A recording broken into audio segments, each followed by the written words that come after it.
నమస్తే ఎడ్ప్లస్ ఛానల్కి స్వాగతం. రవికిషోర్ మన్కర్ మీతో అందరూ హెల్తీగా ఉండాలని కోరుకుంటూ ఆర్ఆర్బీ రైల్వే 10,036 పోస్టులకు సంబంధించి ఏదైతే లేటెస్ట్గా నోటిఫికేషన్ విడుదలైందో రైల్వేస్ నుంచి దాని గురించి ఈ జోన్ల వారీగా ఏవైతే ఉన్నాయో అన్నీ కూడా మీకు ఏ జోన్లో ఎన్ని వేకెన్సీస్ ఉన్నాయి అనేటువంటిది కూడా మీకు వీడియో చెప్పడం జరుగుతుంది. దాంతోపాటుగా మీకు ఇక్కడ మల్టీ జోన్లలో అప్లై చేయొచ్చా, అంటే మీ క్వాలిఫికేషన్ బట్టి ఒక జోన్లో ఒక పోస్టు, ఇంకొక జోన్లో ఇంకొక పోస్టు అలా అప్లై చేయొచ్చా లేదా, అలాగే మరి ఈ డిగ్రీలు ఉన్నాయి కంపల్సరీ బీఎడ్ అవసరమా, లేకుంటే ఇలా కొన్ని మీ యొక్క డౌట్స్ అన్నీ కూడా ఉన్నాయి. అవన్నీ కూడా నేను ఇక్కడ మీ కామెంట్స్కి రిప్లై ఇవ్వడం జరిగింది చాలామందికి. అయితే ఇంకా ఎవరైనా ఇక్కడ ఆర్ఆర్బీ రైల్వేకి సంబంధించి డీటెయిల్డ్ నోటిఫికేషన్ ప్లస్ ఎలా అప్లై చేయాలి ఆన్లైన్ అనేటువంటిది అప్లికేషన్ ప్రాసెస్ కూడా చేస్తూ ఒక వీడియో అయితే చేశాను. మరి ఇంకా అది చూడలేదో వాళ్ళ కోసం అయితే కింద డిస్క్రిప్షన్ బాక్స్లో మీకు ఆ వీడియో లింక్ ఇచ్చాను. అలాగే మీరు అక్కడ నుంచి కూడా చూడొచ్చు. అలాగే ఇక్కడ మీకు కార్డ్ దగ్గర కూడా ఇస్తాను, పైన ఇక్కడ మీకు రైట్ సైడ్లో కనిపిస్తుంది. అక్కడ నుంచి కూడా మీరు చూసి క్లిక్ చేసి మిగతా వీడియో చూసేయచ్చు. అలాగే దాంట్లో మీకు డౌట్స్ కూడా క్లారిఫై అవుతాయి అని చెప్పేసి నేను భావిస్తున్నాను. ఇక్కడ ఈ నోటిఫికేషన్ సంబంధించి లైట్ ఇన్ఫర్మేషన్ ఇస్తూ వేకెన్సీస్ ఏ జోన్లో ఎన్ని ఉన్నాయనేటువంటిది ఒక అవగాహన కల్పించాలనే ఉద్దేశంతో, అలాగే ఇక్కడ ఇచ్చినటువంటి క్వశ్చన్లకి మీకు తెలియజేయాలనే ఉద్దేశంతో ఇక్కడ నేను చేయడం జరుగుతుంది. ఓకేనా. అలాగే మరి అప్పీరింగ్ వాళ్ళు కూడా అని చెప్పేసి అంటున్నారు, లేదా ఒక పోస్టు లేదా మేము మా దగ్గర క్వాలిఫికేషన్ ఎక్కువ ఉన్నాయి అవి కూడా అప్లై చేయొచ్చా, లేదా 2 పోస్టులకి 3 పోస్టులకు అప్లై చేయొచ్చా, ఎలా అని చెప్పేసి చాలామంది ఆ క్వశ్చన్స్ అన్నిటికీ ఆన్సర్ అయితే మీకు దొరుకుతుంది. ఎక్కడ కూడా స్కిప్ చేయకుండా చివరికి అయితే చూడండి.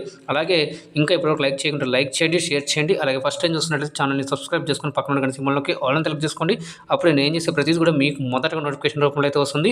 లేట్ చేయకుండా ఇప్పుడు దాని గురించి పూర్తి తెలుసుకునే ప్రయత్నం అయితే చేద్దాం. రైల్వే రిక్రూట్మెంట్ బోర్డ్ రిక్రూట్మెంట్ 2025 అని చెప్పేసి ఇక్కడ మీకు ఏజ్ ఎంత ఉండాలంటే 18 to 48 ఇయర్స్ వరకు కూడా అయితే ఉంటుంది. అయితే ఇక్కడ 44 అలాగే 3 years ఓబీసీ వాళ్ళకి అనుకుంటే కూడా 48 years వరకు అయితే మ్యాక్సిమం అని చెప్పేసి ఇవ్వడం జరిగింది. దాంతోపాటుగా నేను డీటెయిల్ నోటిఫికేషన్లో ఎలా ఏ డేట్స్ నుంచి ఇంక్లూడ్ అవుతాయి, ఏ డేట్ వరకు మీరు ఉంటే అప్లై చేసుకోవచ్చు అని కూడా దాంట్లో చెప్పడం జరిగింది. ఇక్కడ జస్ట్ లైట్గా ఇన్ఫర్మేషన్ అయితే ఇవ్వాలని చెప్పి చేస్తున్నాను. అలాగే ఇక్కడ చూసుకున్నట్లయితే మీకు ఇక్కడ ఎలిజిబిలిటీ అండ్ ఎడ్యుకేషనల్ క్వాలిఫికేషన్ ఇక్కడ చాలా మందికి డౌట్లు ఉన్నాయి. ఇక్కడ చూసుకున్నట్లయితే మరి ఎవరైతే డిగ్రీ, మాస్టర్స్ డిగ్రీ, బీఎడ్, అలాగే డిఎల్ఈఎడ్, బీపీఈడి ఎక్సెట్రా దానికి టెట్ కానీ సెట్ కానీ సీటెట్ కానీ, సో అందరికీ కూడా ఆల్రెడీ సీటెట్ రిజల్ట్స్ అనేటువంటి నిన్న రావడం జరిగింది. అందరూ కూడా మరి సెలెక్ట్ అయ్యారని చెప్పేసి, నేను క్వాలిఫై అయ్యారని చెప్పేసి అందరికీ కూడా కంగ్రాచులేషన్స్ అండి. ఎవరైతే క్వాలిఫై కాలేదో వాళ్ళు నిరుత్సాహపడకండి, మీరు టెట్ క్వాలిఫై అయినా కూడా అయితే అప్లై చేసుకోవచ్చు. అయితే ఇక్కడ ఈ డిఎడ్ అని ఉంది కదా, సో ఎవరైతే ప్రైమరీ రైల్వే టీచర్లకు ఉంది కదా వాళ్ళైతే అప్లై చేసుకోవాలి. దాని తర్వాత ఇక్కడ మాత్రం మాస్టర్స్ డిగ్రీ అంటే ఎవరైతే పోస్ట్ గ్రాడ్యుయేట్ కోసం అప్లై చేస్తారో వాళ్ళకి, డిగ్రీ ఎవరైతే ఉన్నారో డిగ్రీ ప్లస్ బీఎడ్ ఉంటే కనుక వాళ్ళు టీజీటీ ట్రైన్ గ్రాడ్యుయేట్ టీచర్ల పోస్టులకు అయితే అప్లై చేసుకోవచ్చు. ఆ పోస్టులకు సంబంధించి వివరాలు అయితే చూపిస్తాను. అయితే దీనికి ఆన్లైన్లో అప్లై చేసుకోవాల్సి ఉంటుంది. వెబ్సైట్ ఇక్కడ మీకు ఇచ్చాను. ఈ వెబ్సైట్ లింక్ మీకు కింద డిస్క్రిప్షన్ బాక్స్లో కూడా ఇస్తాను. దీన్ని మీకు క్లిక్ చేయండి, డైరెక్ట్ మీకు అక్కడ ఓపెన్ అయిపోతుంది. దానికి సంబంధించి డాక్యుమెంట్స్ ఏమేమి స్కాన్ అవ్వాలి అంటే కనుక ఇక్కడ చూడండి, ఒకటి ఫోటో, బ్యాక్గ్రౌండ్ వైట్ కలర్ ఉండాలి. దాంతోపాటుగా సిగ్నేచర్ అయితే బ్లాక్ కలర్ పెన్తో సైన్ చేయాలి వైట్ పేపర్ మీద. అలాగే ఎస్సీ ఎస్టీ సర్టిఫికేట్ ఉండాలి, దివ్యాంగ్ సర్టిఫికేట్ కూడా ఉండాలి. అయితే ఇక్కడ ఎస్సీ ఎస్టీ ఉంది కదా, ఓబీసీ సర్టిఫికేట్ కూడా మీరైతే స్కాన్ చేసుకొని పెట్టుకుంటే అక్కడైతే డీటెయిల్స్ అడుగుతున్నారు. ఓబీసీ వాళ్ళు నాన్ సిఎల్ అంటే నాన్ క్రిమినల్ ఏరియా ఉన్నారు వాళ్ళైతే వాళ్ళ యొక్క అప్లికేషన్ నంబరు, ఆ సర్టిఫికేట్ ఇష్యూ చేసిన డేట్ ఇవన్నీ కూడా అయితే రెడీ చేసుకొని పెట్టుకోవాలి అప్లికేషన్ అప్పుడు. అదన్నీ మీకు ఎక్స్ప్లెయిన్ చేస్తాను ఆ వీడియోలో. ఇక్కడ జస్ట్ లైట్గా ఇన్ఫర్మేషన్ ఇస్తున్నాను. నెక్స్ట్ ఇంపార్టెంట్ డేట్స్ మనం చూసుకున్నట్లయితే కనుక ఆన్లైన్లో అప్లికేషన్ అనేటువంటిది 7th January 2025. లాస్ట్ డేట్ వచ్చేసి మీకు ఇక్కడ 6th February 2025. మరి ఎవరైతే మోడిఫికేషన్ చేస్తారో ఈ మోడిఫికేషన్ దగ్గర చాలా అండి, ఇక్కడ మోడిఫికేషన్కి ఫ్రీ డేట్ అయితే ఏం లేదు. అప్లికేషన్కి అమౌంట్ అనేది పే చేసి మీరైతే అప్లై చేసుకోవాల్సి ఉంటుంది. అది కూడా ఎప్పటి నుంచి అంటే కనుక ఇక్కడ మీకు 9th February నుంచి 18th February అయితే మీరు ఆన్లైన్లో మోడిఫికేషన్ చేసుకోవచ్చు విత్ పేమెంట్ అండి. పేమెంట్ చేసిన తర్వాత మీరు అయితే చేసుకోగలరు. ఎగ్జామ్ ప్యాటర్న్ ఇక్కడ మీకు క్లియర్గా అయితే ఎక్స్ప్లెయిన్ చేయడం జరిగింది. ఎగ్జామ్ ప్యాటర్న్ వచ్చేసి మీకు ఈ విధంగా అయితే ఉంటుంది. మొత్తం 100 మార్కులకి అయితే ఉంటుంది. 100 క్వశ్చన్స్ ఉంటాయి 100 మార్కులకి. ఆ 100 మార్కులకు కానీ ఇక్కడ మీకు డివైడ్ చేయడం జరిగింది. ప్రొఫెషనల్ ఎబిలిటీ అని చెప్పేసి 50 క్వశ్చన్స్ ఉంటే 50 మార్క్స్. దాంతోపాటుగా general awareness 15 questions 15 marks. General intelligence and reasoning వచ్చేసి 15 క్వశ్చన్స్ అండ్ 15 మార్క్స్. మ్యాథమెటిక్స్ వచ్చేసి 10 మార్క్స్. అలాగే జనరల్ సైన్స్ వచ్చేసి 10 మార్క్స్ 10 క్వశ్చన్స్ ఉంటాయి. ఇవన్నీ కూడా మీకు అక్కడ క్లియర్గా ఎక్స్ప్లెయిన్ చేయడం జరిగింది. ఆ సిలబస్ అనేటువంటిది డీటెయిల్ నోటిఫికేషన్లో ఇవ్వడం జరిగింది, అది చూడగలరు. నెక్స్ట్ ఇక్కడ చూసుకున్నట్లయితే ఎగ్జామ్ మోడ్ వచ్చేసి సిబిటీ అండి. ఆన్లైన్ మోడ్లో ఉంటుంది CBT. Next question paper medium చాలామంది అడుగుతున్నారు. ఇక్కడ బైలింగ్వల్లో ఉంటుంది. బైలింగ్వల్ అంటే ఇంగ్లీష్ ఉంటుంది పక్కా ప్లస్ హిందీ ఉంటుంది. ఎవరైతే హిందీ ఉంటే వాళ్ళు చేసుకోవచ్చు కామన్గా.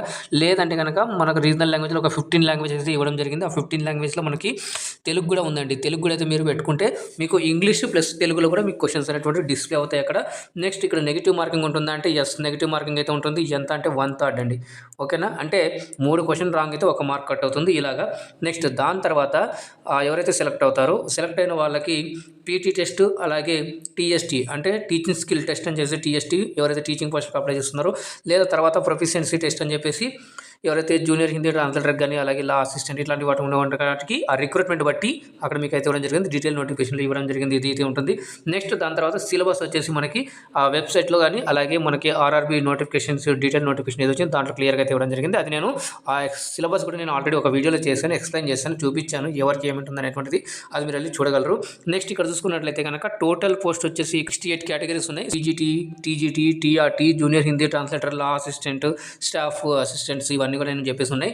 అయితే ఇప్పుడు మనం చూసుకున్నట్లయితే జోన్ల వారీగా అని చెప్పేసి మనం ఇక్కడ చూసుకున్నట్లయితే క్లియర్గా మనకి ఎక్కడెక్కడ ఎన్ని ఉన్నాయని చెప్పేసి ఇక్కడ మీకు క్లియర్గా అయితే ఇచ్చారు. చూడండి, ఇక్కడ మనకు అహ్మదాబాద్ వచ్చేసి 4 ఉన్నాయి. మొత్తం అహ్మదాబాద్ జోన్లో 4 ఉన్నాయి. దాని తర్వాత మనకి అజ్మేర్లో 9 వేకెన్సీస్ ఉన్నాయి. బెంగళూరులో వచ్చేసి 12 వేకెన్సీస్ ఉన్నాయి. ఇది అన్నీ కలుపుకొని ఏదైతే వాళ్ళకి అక్కడ ఏదైతే రిక్రూట్మెంట్ అవసరం రిక్వైర్మెంట్ ఉందో అవి అన్నీ అని కాదు, ఇక్కడ అన్ని పోస్టులు కలిపి అక్కడ అన్నీ ఉన్నాయి అనమాట. భోపాల్లో వచ్చేసి 66 పోస్టులు ఉన్నాయి. భువనేశ్వర్లో వచ్చేసి 10 పోస్టులు ఉన్నాయి. ఇక్కడ నెక్స్ట్ ఇక్కడ చూసుకున్నట్లయితే కనుక మనకి బిలాస్పూర్లో చూస్తున్నట్లయితే ఎక్కువ ఉన్నాయండి, 153 పోస్టులు అయితే ఉన్నాయి. ఇక్కడ మీకు ఎక్స్ప్లెయిన్ చేస్తాను ఒక క్వశ్చన్. చండీగఢ్లో వచ్చేసి మనకు 22 ఉన్నాయి. నెక్స్ట్ చెన్నైలో వచ్చేసి 76 ఉన్నాయి. మనకు దగ్గరలో తెలుగు రాష్ట్రాలకు దగ్గరలో ఉంది కాబట్టి ఇక్కడ 76 ఉన్నాయి చెన్నైకి. సో మీరు అది కూడా అప్లై చేసుకోవచ్చు, ఎందుకంటే మన సికింద్రాబాద్కి వచ్చేసి చాలా తక్కువనే ఉన్నాయని చెప్పాలి. గోరఖ్పూర్లో చూసుకున్నట్లయితే 49 వేకెన్సీస్ ఉన్నాయి. గువాహటిలో 169. మీరు ఇక్కడ కూడా అప్లై చేసుకోవచ్చు అండి. శ్రీనగర్లో చూసుకుంటే 3 పోస్టులు, అలాగే మళ్ళీ కోల్కతాలో 130 పోస్టులు ఉన్నాయి. మాల్డా అని చెప్పేసి 41 పోస్టులు ఉన్నాయి. ముంబైలో 112 పోస్టులు, ముంబై రీజన్ జోన్ కూడా అప్లై చేసుకోవచ్చు. పాట్నాలో 54 పోస్టులు, అలాగే ప్రయాగ్రాజ్లో 88 పోస్టులు, నెక్స్ట్ రాంచీలో 22 పోస్టులు అయితే ఉన్నాయి. ఇది మీరు చూడవచ్చు. నెక్స్ట్ చూసుకున్నట్లయితే సికింద్రాబాద్ మనకి చూడండి ఎన్ని పోస్టులు చాలా తక్కువ అండి, 16 పోస్టులు ఉన్నాయి. అయితే ఇక్కడ ఏంటంటే టీచింగ్ పోస్టులు అసలు లేవండి.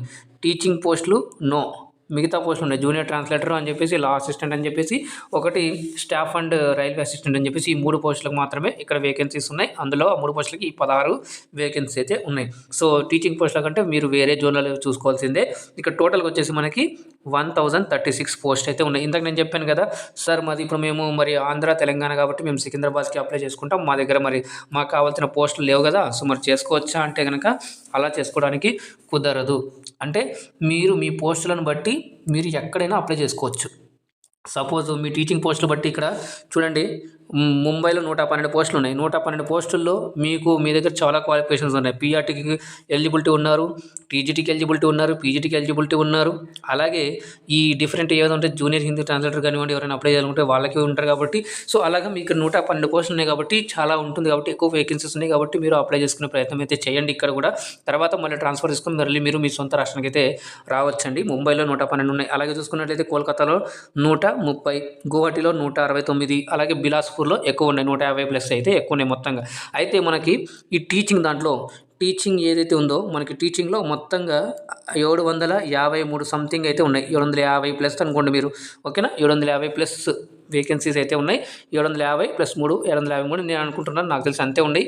సో ఇది మనకు టీచింగ్ సంబంధించి. అయితే మల్టీ జోన్లో అప్లై చేయొచ్చా అని చెప్పేసి నేను అడిగాను కదా, మల్టీ జోన్లో ఎవరు కూడా అప్లై చేయలేరు. మల్టీ జోన్ అప్లై అంటే నో అని చెప్పేసి ఉంది. ఏంటంటే మీరు ఒకటే జోన్ సెలెక్ట్ చేసుకోవాలి. ఒక్క జోన్ సెలెక్ట్ చేసుకున్న తర్వాత మీరు ఒక పర్టికులర్ జోన్, సపోజ్ మీరు ఇక్కడ చూడండి కోల్కతానే తీసుకోండి. కోల్కతా సార్ 130 ఉన్నాయి కాబట్టి నేను కోల్కతా జోన్కి అప్లై చేసుకుంటాను. ఓకే, జోన్ సెలెక్ట్ చేసుకున్న తర్వాత మీరు అందుట్లో మీ దగ్గర టీజీటీకి సరిపోయే క్వాలిఫికేషన్ ఉంది, సో టీజీటీ, పీజీటీకి కూడా ఉంది PGT, next junior Hindi translator ఉంది దానికి, లా అసిస్టెంట్ సంబంధించి ఏదైనా ఉందా దానికి, నెక్స్ట్ స్టాఫ్ అండ్ అది ఉంది, నెక్స్ట్ ప్రైమరీ రైల్వే టీచర్కి పీఆర్టీకి సంబంధించి మీ దగ్గర క్వాలిఫికేషన్ ఉంది. ఇవన్నీ ఉన్నట్లయితే కనుక మీరు ఇవన్నీ ప్రిఫరెన్స్లు కూడా దాంట్లోనే సెలెక్ట్ చేసుకోవచ్చు. ఒకవేళ దాంట్లో ఉంటే కనుక ఆ జోన్లో మీరైతే ఇవన్నీ కూడా అప్లై చేసుకోవచ్చు. లేదంటే మీరు సికింద్రాబాద్లో జూనియర్ హిందీ ట్రాన్స్లేటర్ ఉంది కదా, మేము అది అప్లై చేసుకుంటాము. అయితే బిలాస్పూర్లో, ఇలా కోల్కతాలో, గువాహటిలో మరి టీజీటీ పోస్టులకు ఉన్నాయి. నెక్స్ట్ ఇంకొక జోన్లో సపోజ్ మనకి భోపాల్లో ఇంకొక జోన్కు మనకి పీజీటీ పోస్టులకి వేకెన్సీ ఉన్నాయని చెప్పి ఇలా అయితే మీరు చేయలేరు. గుర్తుపెట్టుకోవాలి, చాలామంది అడుగుతున్నారు ఇది. అలాగే మరి టెట్ ఉన్న వాళ్ళు కూడా అడుగుతున్నారు సార్ టెట్ ఎన్ని రావాలి అని చెప్పేసి అంటే కనుక మీకు ఎవరైతే ఎస్సీ ఎస్టీ ఉంటారో 60+, తర్వాత ఎస్సీ ఎస్టీ, నెక్స్ట్ ఇక్కడ బీసీ వాళ్ళకి తీసుకుంటే కనుక 75, రావాలి. నెక్స్ట్ ఎవరైతే నార్మల్గా ఉంటారో ఓసీ వాళ్ళు ఉంటారో దానికి 90+ అయితే రావాలి. అయితే మరి సీటెట్ విషయం చూసుకున్నట్లయితే కనుక సీటెట్ చూసుకున్నట్లయితే 82+ రావాలి. అలాగే జనరల్ దాంట్లో సీటెట్లో జనరల్ వాళ్ళకైతే కనుక 90+ మార్క్స్ అయితే రావాలి. ఇది మీకు ఈ డౌట్స్. సో మొత్తంగా చూసుకున్నట్లయితే నేను ఏమంటున్నాను అంటే లాస్ట్కి మొత్తం ఏది ఏమైనా కూడా లాస్ట్ ఫైనల్ డెస్టినేషన్ ఏదైతే ఉంటుందో ఆర్ఆర్బీ రైల్వే రిక్రూట్మెంట్ సంబంధించి మనకు ఆ డీటెయిల్డ్ నోటిఫికేషనే ఫాలో అవ్వాల్సి ఉంటుంది. సార్ మీరు ఇది చెప్పారు కదా, మేము అది అనుకున్నాం ఇది అనుకున్నాం అంటే కాదు. ఇక్కడ జస్ట్ అది ఇక్కడ మనకు మొత్తంగా దాంట్లో చూసుకున్నట్లయితే కనుక మీరు ఆ మొత్తం నోటిఫికేషన్ వస్తే మీకు 109 పేజెస్ అయితే ఉందండి. 109 పేజెస్ అయితే ఉంది. నేను దాన్ని షార్ట్ చేసి ఇలాగా మీకు అయితే ఎక్స్ప్లెయిన్ చేశాను. అయితే చాలామంది అడుగుతున్నారు, సార్ మాకు మేము ఈ పోస్ట్కి ఎలిబుల్లా కాదా అని చెప్పేసి ఎవరైతే కామెంట్ చేస్తున్నారో వాళ్ళకి నేను చూసి కూడా నేను తప్పకుండా వాళ్ళకైతే రిప్లై ఇస్తున్నాను. సార్ మాకు ఈ పోస్ట్కి వేకెన్సీ ఉందా అంటే ఉందని చెప్తున్నాను, ఉంటే లేదంటే లేదని చెప్పేస్తున్నాను, మొహమాటం లేకుండా. ఎందుకంటే ఇబ్బంది పెట్టకూడదు కదండి. సో అది నా ఉద్దేశం. అయితే మీకు ఇప్పుడు నేను చూపిస్తాను వెబ్సైట్లో ఎలా వెళ్ళి అప్లై చేయాలనేటువంటిది జస్ట్ ఒక ఓవర్కని చూపిస్తాను. అయితే నేను ఆల్రెడీ ఒక వీడియో చేస్తాను, ఆ వీడియో మీరు చూడగలరు. అప్పీరింగ్ వాళ్ళు అని చెప్పేస్తున్నాను కదా. సో ఇక్కడ చూడండి, ఎవరైతే 6/2 అంటే ఫిబ్రవరి 2025 లోపల ఎవరైతే క్వాలిఫై అవుతారో, అంటే ఇప్పుడు చూడండి సీటెట్ రిజల్ట్ 2025 ఫిబ్రవరి 6 లోపల వచ్చేసింది. సో ఎవరు ఇంతకుముందు క్వాలిఫై కాలేదు ఇప్పుడు క్వాలిఫై అయ్యారో సో వాళ్ళు కూడా ఎలిజిబుల్ అండి. ఓకేనా. సో వాళ్ళు కూడా అయితే ఎలిజిబుల్. అలాగే మాది సార్ మార్చిలో అయిపోతుంది, మాది ఇంకా ఇప్పుడు మేము చదువుతూ ఉన్నాము, మాది లాస్ట్ సెమ్ ఉందండి. సో లాస్ట్ మార్చ్లో ఏప్రిల్ అయిపోతుందంటే అది వాళ్ళు అప్లై చేయలేరు. అంటే అప్పీరింగ్ వాళ్ళు అప్లై చేయొచ్చా అంటే అప్పీరింగ్ కెన్ అప్లై అంటే నో అని చెప్పే ఆన్సర్ అండి. నో, అప్లై చేయలేరు. మీరు ఎవరు కూడా ఇది కానీ మొహమాట క్లియర్గా వాళ్ళ నోటిఫికేషన్ స్టార్టింగ్లో ఇవ్వడం జరిగింది. సో ఎవరైతే కూడా అప్పీరింగ్ వాళ్ళు అప్లై చేయలేరు. అలాగే మల్టిపుల్ జోన్స్లో అప్లై చేయొచ్చా అంటే నో. మరి మల్టిపుల్ పోస్ట్ అప్లై చేయొచ్చా అంటే ఎస్. ఒకే జోన్లో మల్టిపుల్ పోస్టులు అప్లై చేయొచ్చు వెన్ మీ యొక్క ఎలిజిబిలిటీ మ్యాచ్ అయినట్లయితే కనుక. అట్లయితే కనుక మీరు ఫోన్లో మల్టీ పోస్ట్కి అయితే మీరు అప్లై చేసుకోవచ్చు. ఓకేనా. సో ఇది కొన్ని డౌట్స్ మీకు వచ్చినటువంటి నాకు అడిగినటువంటి కామెంట్లలో వచ్చినటువంటి వాటికి నేను రిప్లై ఇచ్చాను. అయితే ఇది ఈ కామెంట్స్లో వచ్చినటువంటి డౌట్స్ చాలామంది కూడా వస్తుండొచ్చు అనేటువంటి ఉద్దేశంతో నేను ఈ వీడియో అయితే చేస్తున్నాను. ఆ వేకెన్సీ డీటెయిల్స్ మీకు ఇచ్చిన ఒక అవగాహన వచ్చి ఉంటుంది. మిగతాది మీరు నోటిఫికేషన్లో వెళ్ళి లాస్ట్లో చెక్ చేయండి. వేకెన్సీస్ అంతా కూడా మీరు నోటిఫికేషన్లో మధ్యలో ఎక్కడ అవసరం లేదు, లాస్ట్లో చెక్ చేయండి. ఇన్కేస్ మీకు ఇంకేమైనా డౌట్ ఉంటే నాకు కామెంట్ చేయండి, తప్పకుండా మీకు రిప్లై ఇస్తాను. అయితే ఇప్పుడు నేను మీకు వెబ్సైట్ ఓవర్వ్యూ కూడా చూపిస్తాను. డిస్క్రిప్షన్ బాక్స్లో లింక్ ఇస్తాను. ఆ లింక్ క్లిక్ చేయగానే ఇలాంటి ఓవర్వ్యూ అనేది కనిపిస్తుంది. ఇక్కడ మీకు జస్ట్ అప్లై ఉంది కదా, అప్లై అంటే క్రియేట్ అన్ అకౌంట్. ఎవరైతే ఇంతకుముందు ఆర్ఆర్బీకి అప్లై చేస్తున్నారు వేరే పోస్టులకి వాళ్ళకి ఆల్రెడీ మీరు లాగిన్ అయ్యింటారు కాబట్టి ఆల్రెడీ హ్యావ్ అన్ అకౌంట్ అని చెప్పేసి క్లిక్ చేసి మీరు లాగిన్ డీటెయిల్స్ ఇచ్చేసి మీ అప్లికేషన్ ఫిల్ చేయడమే. అలాగే ఎవరైతే ఇప్పుడు కొత్తగా ఫస్ట్ టైం అప్లై చేస్తున్నారో క్రియేట్ అన్ అకౌంట్ అని క్లిక్ చేసేసి మీరు అప్లై చేసుకోవడమే. అయితే ఇది నేను మీకు ఆల్రెడీ చూపించాను. ఇక్కడ మీరు ఓకే అని చేసేయండి. ఓకే అని చెప్తే ఇలా ఓపెన్ అవుతుంది. ఈ డీటెయిల్స్ అన్ని కూడా ఇచ్చేసిన తర్వాత మీరు మీ యొక్క mobile number, valid email ID, అలాగే ఆధార్ నెంబర్ ఇచ్చేసి వెరిఫై చేసేసుకున్న తర్వాత ఇక్కడ చెక్ బాక్స్ చెక్ చేసేసి మీ యొక్క పర్మనెంట్ అడ్రస్, ప్రెజెంట్ అడ్రస్ అన్ని కూడా ఇచ్చేసి మీరు ఇక్కడ క్రియేట్ అయిన అకౌంట్ అంటే కనుక మీకు క్రియేట్ అనేటువంటి అవుతుంది. అయితే ఇక్కడ చూస్ పాస్వర్డ్ చేసుకోవాల్సి ఉంటుంది. పాస్వర్డ్ సెలెక్ట్ చేసుకుని దానికి ఇచ్చేసుకోవాలి. అలాగే బేసిక్ డీటెయిల్స్ అనేటువంటి కూడా మీరు ఇవ్వాల్సి ఉంటుంది. ఇది మనకు బేసిక్ సంబంధించింది. ఇది నేను ఆల్రెడీ మీకు వీడియోలో చూపించాను, వెళ్ళి అక్కడ చూడగలరు. ఇన్కేస్ ఇంకేమైనా డౌట్ ఉంది నాకు కింద కామెంట్ చేయండి తప్పకుండా. సో మీకు ఇది అర్థమైందని అనుకుంటున్నాను. సో మీకు ఈ డౌట్స్ క్లారిఫై అయినాయి అనుకుంటున్నాను. మరి మళ్ళీ కలుద్దాం. అప్పటిదాకా మీరు అయితే లైక్ చేయండి, షేర్ చేయండి. ఫస్ట్ టైం చూస్తున్నట్టు ఛానల్ని సబ్స్క్రైబ్ చేసుకొని పక్కన సింబల్కి ఆల్ అని తీసుకోండి. అప్పుడే నేను చేసే ప్రతిదీ కూడా మీకు మొదటగా నోటిఫికేషన్ రూపంలో అయితే వస్తుందండి. సో మళ్ళీ కలుద్దాం మరొక వీడియోతో. అందాక ధన్యవాదాలు. జై హింద్.